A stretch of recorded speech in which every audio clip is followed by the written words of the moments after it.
Olá, amigos do canal Em Foco, com vocês, Paulo Bahia. Hoje, mais um podcast do Bahia, nesse bate-papo aqui descontraído.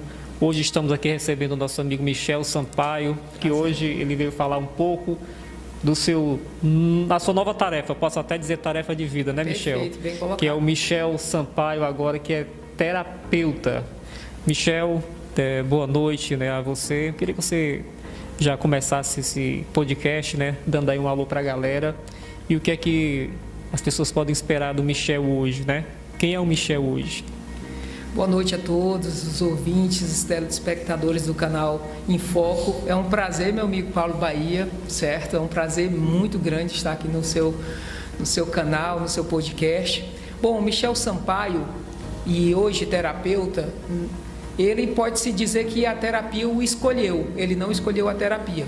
Já depois de 2 cursos técnicos de formação, uma graduação superior, 2 pós-graduações, em 2021 começa uma nova jornada na vida do Michel Sampaio, o terapeuta. Terapeuta, né? O pessoal fala em terapeuta ocupacional. Essa é a sua especialidade ou qual é a sua especialidade? Pronto, a minha especialidade não é ocupacional. O ocupacional está muito lidado com a questão de ocupar algum paciente em alguma atividade para desenvolvê-lo, né? A minha está muito ligada à área emocional mesmo. Área emocional. Isso.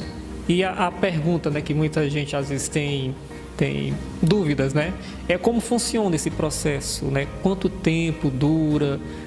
O que é que o paciente, no caso, precisa, né, para dar aquele primeiro passo, né? Como identificar realmente uma pessoa que precisa, né, desse tratamento? Pronto. Nós costumamos falar o seguinte: as sessões, elas duram em média de 40 a 60 minutos, que é 1 hora, e o tratamento vai depender muito da carga traumática, emocional, psicológica que aquele paciente traz. Porque as cargas emocionais, as traumáticas, porque um trauma pode ser um trauma físico, emocional, psicológico ou um trauma espiritual. Ela varia, né? Varia de pessoa para pessoa. Então, a gente vai aplicar a ficha de anamnese, que vai fazer várias perguntas àquele paciente para entender todo o seu cenário emocional e, a partir dali, começar as sessões. Então, varia muito, não dá para precisar uma sessão ou 2 ou 6, mas a verdade é que eu tive ansiedade, Paulo, e eu posso dizer que a terapia de reprocessamento generativo, ela trata muito das questões emocionais. E foi isso que me ajudou muito no período da minha ansiedade.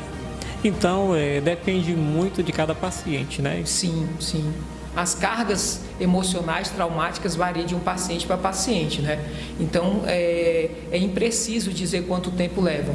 Mas a verdade é que a terapia, ela ajuda muito as pessoas a lidar com o seu autoconhecimento. Hoje em dia as pessoas não querem se autoconhecer, não querem tirar momentos de refletir sobre si mesmo, entender suas dores.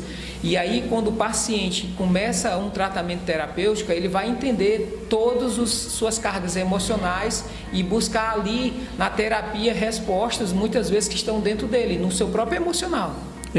Agora, vem aí uma pergunta, né, que eu acho que muita gente tem interesse de saber, né? Como descobrir que eu preciso de um tratamento? Vou dar exemplo. Eu, há um tempo atrás, eu tive, né, como você falou, né, ansiedade, né? Eu ia no canto e tinha medo, né, de passar mal. Eu já sentia aquela angústia, né, e eu não busquei tratamento.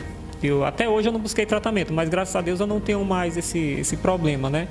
Mas como dar o primeiro passo? Porque às vezes as pessoas têm medo, acham que a pessoa está ficando, né, doida, né, como se diz, né, o linguajar mesmo popular, né?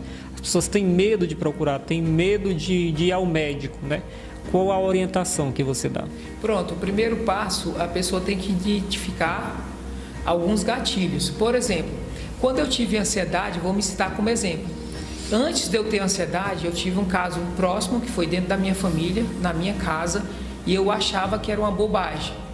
Só que quando chegou em mim, eu sentia, por exemplo, taquicardia, aquela falta de ar, isso, e o pânico.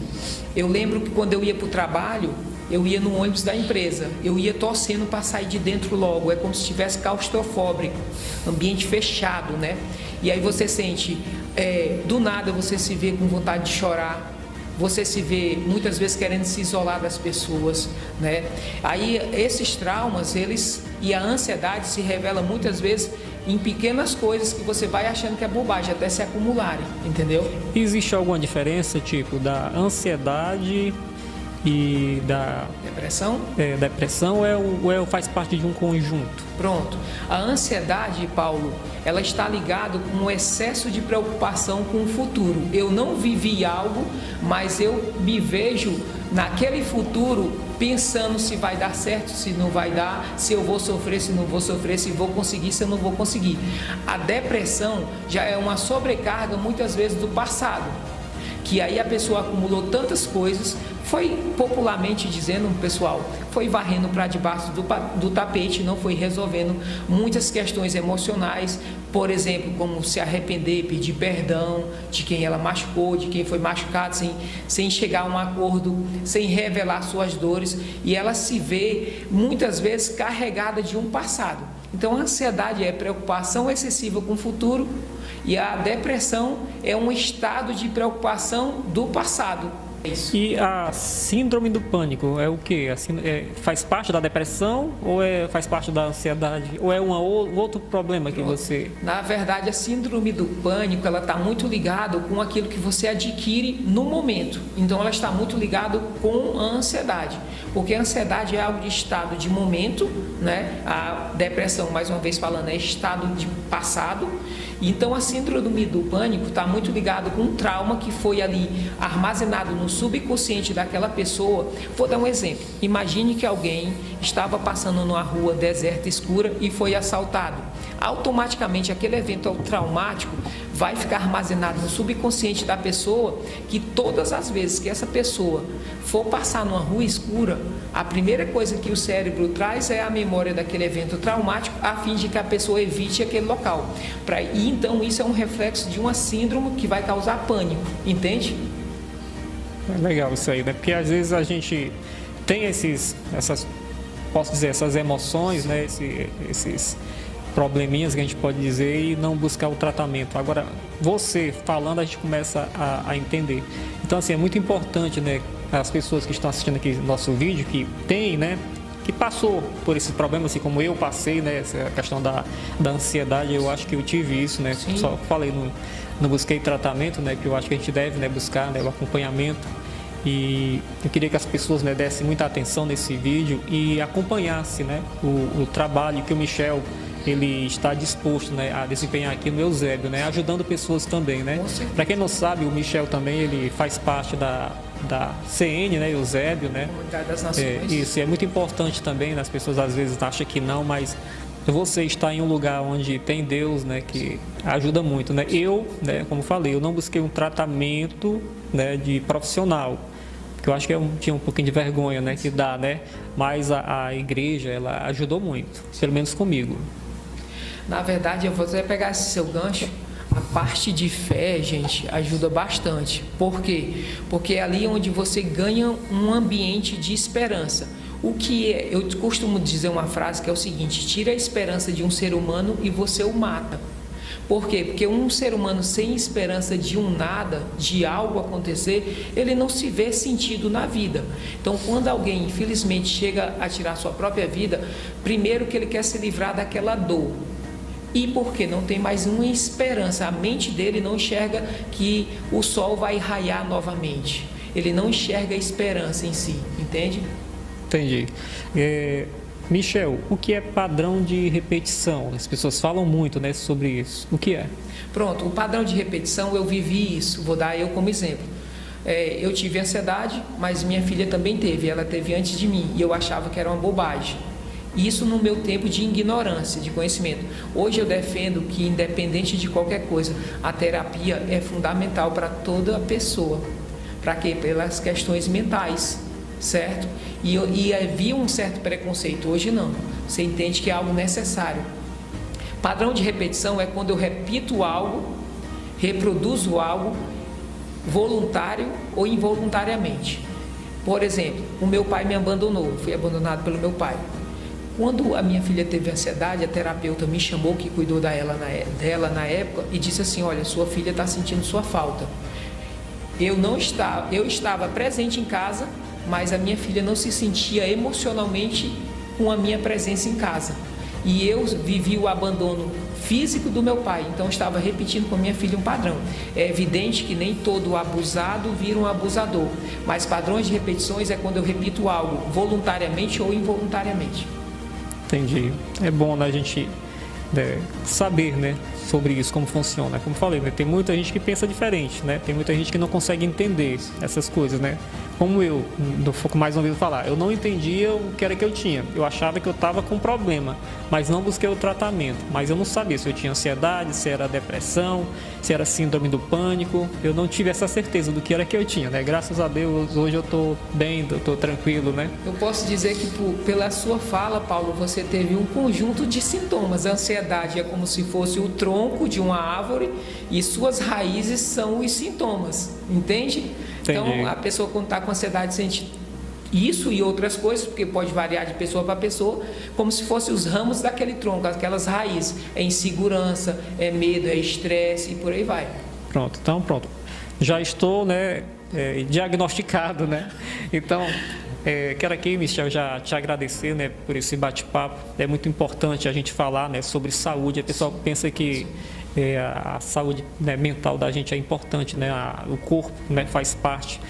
E o que eu posso dizer para você, né, que aprendi muito com esse nosso bate-papo.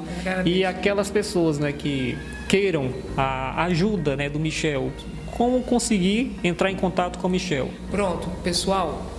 Fala aqui mais perto para a gente poder. Pronto, vamos lá. Pronto, eu vou deixar. Eu tenho um canal no YouTube. Terapeuta Michel Sampaio, tudo junto. O meu Instagram é Terapeuta Michel Sampaio também. Então vocês podem entrar em contato pelo direct. Eu vou atender online, né? Muitas vezes vou atender online. E fica aí os meus contatos. Estou aqui seguindo já, viu? Obrigado, Paulo. Eu queria pedir também, Paulo, que todos os seus ouvintes e telespectadores do canal fossem lá no meu YouTube, né? Procurar Michel Sampaio Terapeuta e seguir, compartilhar o vídeo. Já tem lá vídeos que eu postei e vou continuar postando. E não deixe de me seguir no Instagram, tá bom? Que é também Terapeuta Michel Sampaio. Michel, para quem quer, né, entrar em contato com você, né, direto aí pelo WhatsApp, né? Que hoje em dia o pessoal usa muito o WhatsApp, né? É o aplicativo mais usado. Qual o telefone? O DDD 85, né? Aí vem o 9, DDD 859, aí vem o 9285 4804. Esse é o meu WhatsApp, né? Esse é o número da Claro, tá bom? E quem quiser entrar em contato comigo, eu estou lá à disposição. Então pronto, se você estiver precisando aí de uma orientação, né, de uma ajuda, de um terapeuta, eu estou indicando Michel Sampaio, tá bom? Então eu quero aqui agradecer, né, Michel, mais uma vez. Obrigado, eu que agradeço. Pronto, eu queria que você deixasse as considerações aí para a galera que está assistindo aqui a gente agora. Pronto, baseado, pessoal, no que eu passei, terapia é fundamental para a sua saúde mental e não é uma coisa que seja, muitas vezes tinha como algo de preconceito, né? Pessoas têm receio de fazer terapia, mas é algo fundamental. Depois que eu fiz terapia também, e mesmo sendo terapeuta, eu tenho que fazer terapia, né? É algo fundamental. Então, se você tem alguém na família com ansiedade, com depressão, apoie essa pessoa. Essa pessoa precisa de apoio. Então, agradeço, Michel, pelo nosso bate-papo, tá bom? Obrigado. E mais uma vez indica aqui Michel Sampaio e fica aqui mais um podcast do Paulo Bahia. Até a próxima, se Deus quiser.